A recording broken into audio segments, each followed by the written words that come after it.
इंसदाद दहशतगर्दी अदालत ने बानी पीटीआई की बहन नरीमा खान को आर्जी अदालती तहवील में लेने के बाद जमानत पर रिहा कर दिया।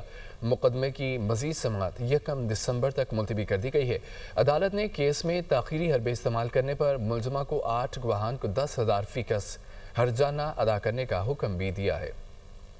इंसदाद दहशतगर्दी अदालत रावलपिंडी में 26 नवंबर एहतजाज के मुकदमे की समाअत। अदालत के हुक्म पर अलीमा खानम को आर्जी तहवील में ले लिया गया। अलीमा खान ने इस्तदा की कि हमारे वकील सुप्रीम कोर्ट में मसरूफ हैं, हमें जाने की इजाजत दी जाए। प्रोसिक्यूटर जहीर शाह ने कहा कि क्रिमिनल प्रोसीजर की सेक्शन 351 के तहत मुलजिमा अदालती तहवील में है। मुलजिमा की जमानत नहीं हुई, अदालत की इजाजत के बगैर बाहर नहीं जा सकती। अदालत ने अलीमा खान को गवाहान के बयानात रिकॉर्ड कराने में मुबैना रुकावट पर जुर्माना भी कर दिया। अलीमा खान के वकील की तहरीरी दरख्वास्त पर मोहलत की इस्तदा मंजूर कर ली गई। 1 दिसंबर को अलीमा खान के बैंक अकाउंट्स की बहाली और मुकदमे से दहशतगर्दी की दफा खत्म करने की दरख्वास्त पर दलाइल होंगे। अदालत ने सोमवार को 5 सरकारी गवाहान को भी तलब कर लिया। अलीमा खान ने 10-10 लाख के 2 जमानती मुचल्लके अदालत में जमा कराए, जिस पर अदालत ने इन्हें जाने की इजाजत दे दी।